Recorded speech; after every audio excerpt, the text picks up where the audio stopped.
My name is Emily Carter, and I'm 35 years old. Life had always been a roller coaster, but nothing prepared me for the events that unfolded one sunny afternoon in May. I had just finished running errands in town and was driving back home, humming along to a song on the radio, when everything changed in an instant. A truck barreled through a red light and slammed into the side of my car.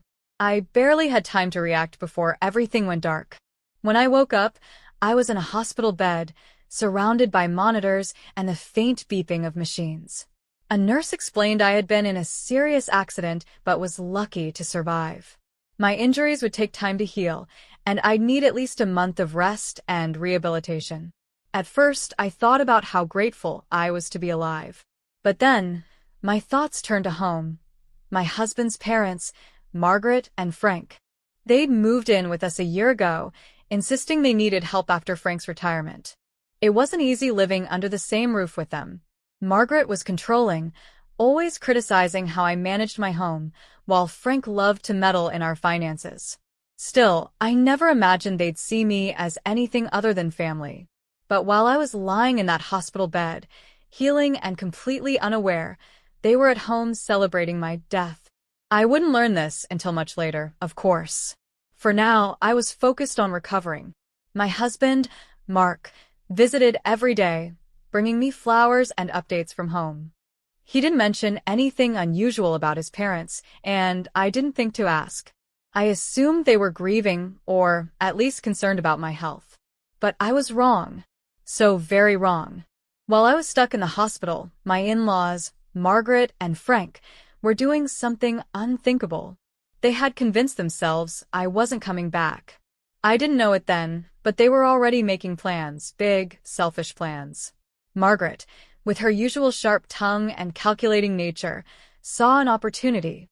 Well, she said to Frank one evening, sipping tea at my kitchen table, "Emily's gone now. Everything is finally ours. This house, the savings, everything. No more of her bossing us around." Frank, always quick to follow Margaret's lead, grinned. About time. She was always too proud of what she owned. "Now we can do things right, Margaret. We'll finally have the life we deserve." That same week, they began their celebration. Margaret invited her friends over, casually mentioning, "Poor Emily didn't make it. But don't worry about us. We'll take care of her things." She would have wanted us to be comfortable. Frank started talking to real estate agents about possibly selling the house and moving into a bigger one, while Margaret rifled through my belongings, claiming she was organizing. It wasn't just talk either. They actually started changing things. Margaret redecorated my living room, tossing out things I had carefully chosen. Frank cleared out my home office, calling it clutter. They even opened my mail, pretending to be me. What hurt the most, though, was how they treated my husband, Mark. They told him, "It's time to move on, son. Don't waste your energy mourning her. Focus on the future with us." Mark, bless his heart, refused to let go. He kept a photo of me on the mantle, argued with them over every change they made to the house, and came to visit me in the hospital every day without fail. I still didn't know any of this while I was recovering. Mark never brought it up. He wanted me to focus on getting better, and I loved him even more for that. But the truth about Margaret and Frank was coming. It was only a matter of time before I'd step back into that house and see it all for myself. And when I did, it would change everything. A month passed before the doctors finally cleared me to go home. My body was still sore, but the worst of the pain was gone. I was eager to get back to my life, to see Mark, and to just feel like myself again. But what I didn't know was that my life would never be the same again. When I arrived home, I didn't notice anything odd at first. The house was quiet, too quiet. I called out, but there was no answer. It wasn't until I walked into the living room that I saw what had changed. Margaret had completely redone the place. Furniture was moved around. New curtains hung on the windows, and the walls, once filled with family pictures, now had bland artwork hanging in their place. But what really hit me was how empty everything felt. There was no warmth, no trace of me. I stood there for a moment, trying to understand what was happening. Just then, I heard footsteps. Mark came around the corner, and when he saw me standing in the doorway, his face went white with shock. Emily, he whispered, his voice trembling. Yes, it's me, I said, stepping inside. I'm home. He blinked and shook his head, as if trying to process the impossible. But they said. Before I could respond, I heard Margaret's voice from the kitchen. Mark, what are you doing? We need to finalize the list for the real estate agent. She froze when she saw me standing there. Her mouth dropped open, and her face turned a shade of pale I hadn't seen in years. Frank came out of the study behind her, looking just as stunned. For a long moment, no one spoke.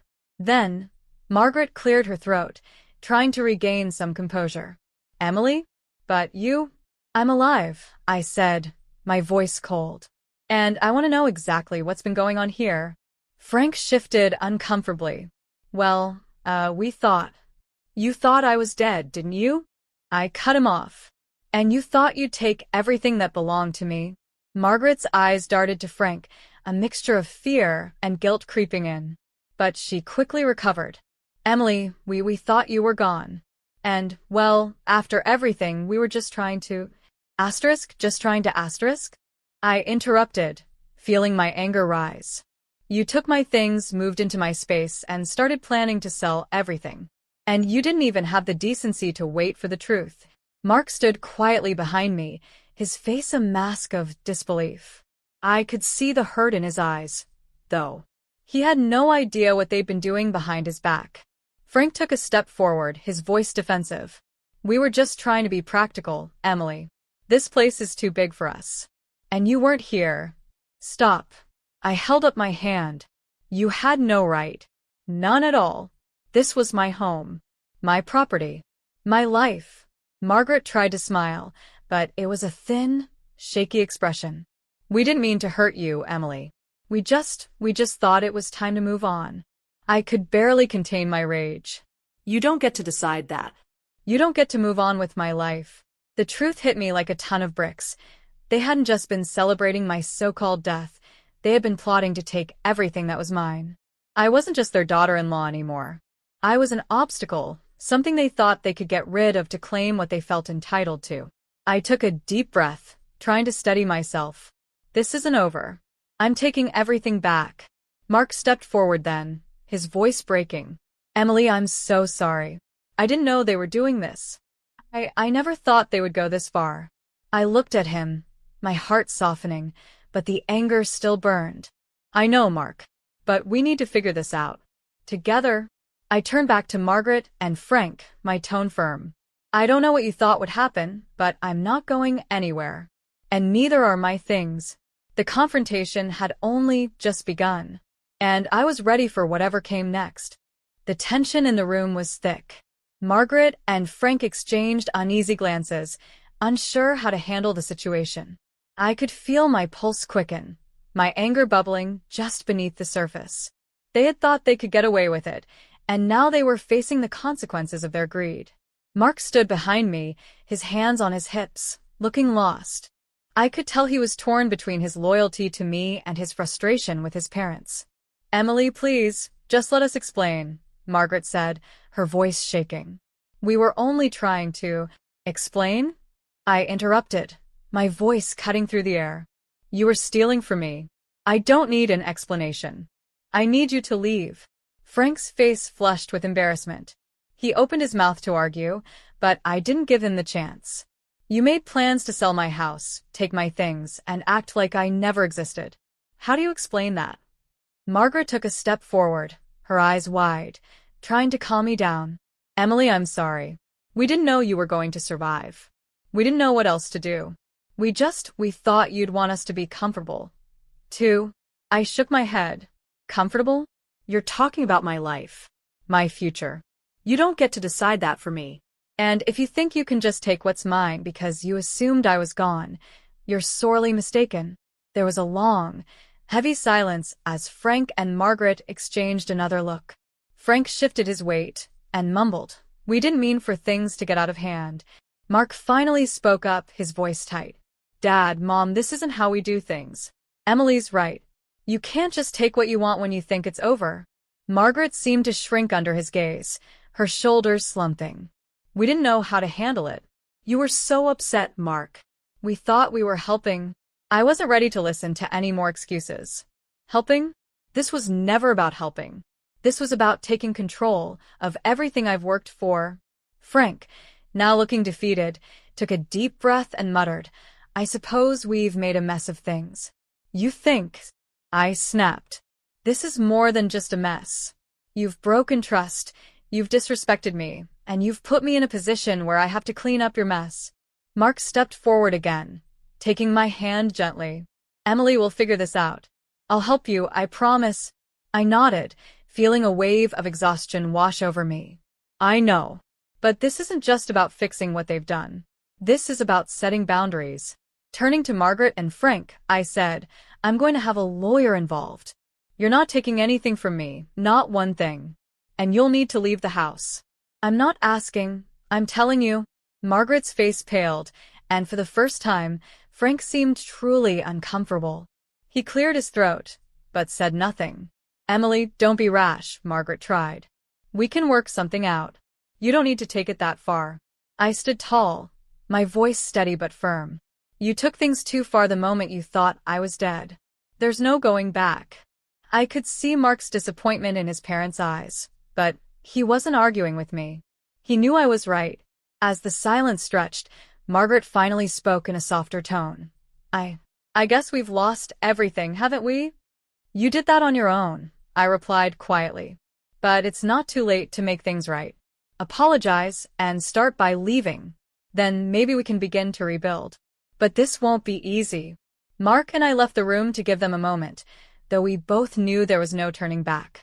This was going to be a long road, but I was determined not to let them take what was mine, not any longer. I could hear Frank and Margaret talking quietly as I walked upstairs. I wasn't interested in their excuses anymore. It was time to reclaim my life. And as I lay in bed that night, I made a promise to myself. I would rebuild, not just my home, but my trust in Mark and in my own ability to stand up for what was rightfully mine. The following days were tense. Mark and I barely spoke to Margaret and Frank. They'd been forced to stay in a nearby hotel while I sorted out the mess they'd made. The shock of everything was starting to wear off, and I knew I needed to take action. There was no way I was going to let them get away with what they had done, but I also didn't want to make this any more painful than it had to be. I contacted a lawyer that morning, someone I'd known through work, who was more than capable of handling this sort of situation. After explaining everything to him, I felt a little more in control. This wasn't just about getting my property back.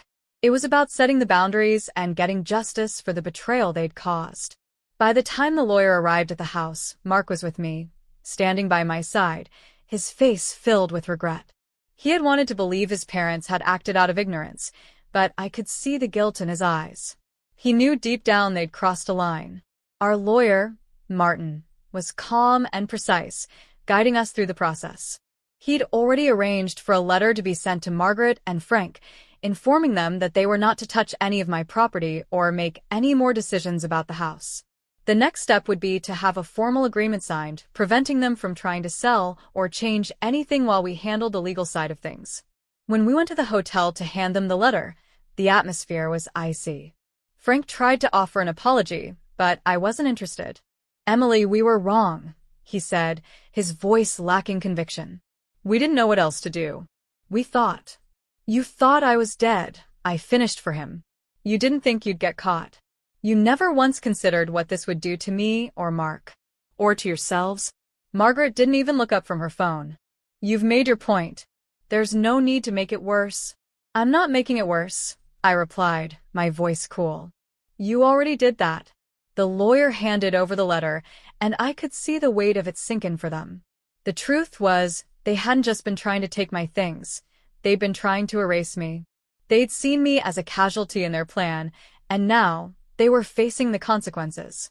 Make no mistake, Martin said firmly. You are not allowed to do anything with the house, assets, or Emily's property. If you don't respect this, there will be further legal action. Margaret finally glanced up at him, then at me. You don't need to go this far. We've learned our lesson. Good, I said, holding my ground. But this isn't just about a lesson. This is about respect. I won't let you treat me like I'm invisible again. Frank sighed, looking defeated. We never wanted to lose you, Emily. You know that, right? I gave him a look that spoke volumes. Then you shouldn't have treated me like I didn't matter. We left them at the hotel, and the weight of the situation started to settle on my shoulders. It wasn't just about getting back what was mine, it was about taking control of my life again. As Mark and I drove home, I could feel the distance between us. It wasn't because of the situation. It was the guilt he carried. He didn't blame me for what happened, but I could see the internal struggle. He'd always been caught between his loyalty to his parents and his love for me. But the truth was, I needed him to stand by me completely now. There was no room for division, no room for hesitation. Mark, I said softly, breaking the silence, I need you with me in this. I need you to stand by me, no matter what. He glanced over at me, his expression pained. I'm with you, Emily. I am. It's hard. I know, I whispered. But we'll get through it. Together. The truth was, I didn't know what the future held. But what I did know was that I wasn't going to let anyone take what was mine. Not Margaret, not Frank, and certainly not anyone else who thought they could use me. The next few months would be difficult, but they would also be a chance for me to prove that I wasn't just a survivor of the accident. I was a fighter, and I was ready for whatever came next. The days after the confrontation with my in-laws passed in a blur. Mark and I kept to ourselves mostly, trying to process everything. The legal steps were moving along slowly, but it felt like a relief to know I had a solid foundation beneath me. There was still a long road ahead, but I no longer felt as powerless as I had before. Mark and I spent evenings talking about the past, about the future, about how we could both move forward. It was clear that he was struggling with the situation. I could see the guilt in his eyes whenever he thought about his parents. He hadn't wanted any of this to happen, but he knew, deep down, that his silence had allowed things to go too far. One evening, after a quiet dinner, I finally addressed it. Mark, you need to stop feeling responsible for your parents. What they did was wrong, and no matter how much you wish you could have changed things, you can't. You don't have to carry their guilt. He looked at me, his expression filled with uncertainty. I don't want to lose you, Emily. And I don't want to lose them, either. They're still my parents, even if they've made mistakes. I took his hand, giving him a reassuring smile. I know. But it's time for them to face the consequences of their actions. And it's time for us to decide what we want for ourselves. We can't keep trying to fix things for people who aren't willing to change. Mark nodded, finally understanding. He had to let go of the need to fix his parents. I wasn't going to let their mistakes define our future. Over the next few weeks, I focused on moving forward. I'd made sure to put some space between myself and my in-laws. Margaret and Frank had started to make small attempts to apologize, but they were met with firm boundaries.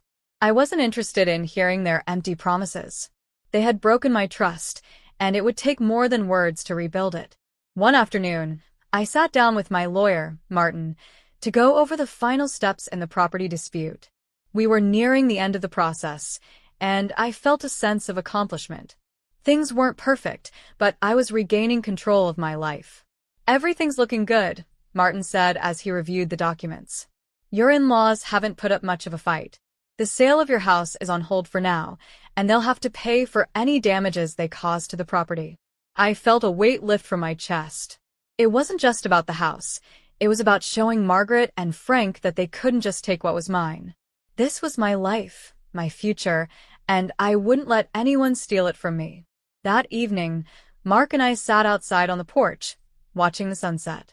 We'd both changed in ways we hadn't expected, but we were still together. The past few months had tested us, but we had come out stronger. I think we're going to be okay, I said softly, resting my head on his shoulder. Mark kissed the top of my head. We are. We just need to keep moving forward. And this time, we do it together. It felt like the beginning of something new. We weren't perfect, but we were learning how to trust each other again. We were learning how to rebuild our relationship and our future. As the days passed, things with my in-laws began to settle. They kept their distance, respecting the boundaries I had set. They made a few more attempts to apologize, but I remained firm. They were no longer welcome in my life the way they had been before. One afternoon, Frank called asking to meet. I agreed, but only on my terms. I didn't need to forgive them, but I did want to hear what they had to say, if they could offer anything real. When we met at a local cafe, Frank seemed nervous. I just wanted to say, Emily, I've been thinking a lot about everything. And I realized I didn't just mess up with the house. I messed up with you, too. I never took the time to understand who you really are. I'm sorry. I looked at him, searching for sincerity in his eyes. It's too little, too late, Frank. You and Margaret didn't think about me at all. You saw an opportunity and took it without considering the consequences. I know, he said quietly. I don't expect you to forgive me. I just wanted you to know that I'm sorry, and that I'll never do anything like that again. I nodded slowly. I appreciate the apology, but it doesn't change what happened. You've broken my trust, and that's something I have to live with. Frank seemed to understand. There was nothing more to say. We parted ways with no grand reconciliation, but at least I felt like I had closure. As for Mark and me, we were moving forward. We had our challenges, but they weren't anything we couldn't face together. I had reclaimed my life, my property, and my sense of self. And now, I was ready for whatever came next. Chapter 7: New Beginnings. The months that followed were full of small victories. The house was officially mine again, and I could finally breathe freely without the looming threat of losing it. I started planning for the future, something I hadn't done in years. I'd always been so focused on surviving, but now I was thinking about thriving. Mark and I took weekend trips together, rediscovering what it meant to be a couple without the weight of his parents' expectations. We built new memories and focused on creating a life we could both be proud of. I also began working on my passion for interior design, something I'd never had the time or energy for before. I wanted to transform my home into a space that reflected who I was, who I had become. The past wasn't gone, but it no longer had a hold on me. I had learned the importance of standing up for myself, of setting boundaries, and of never letting anyone else decide my worth. And as I looked ahead, I knew that the future was mine to create.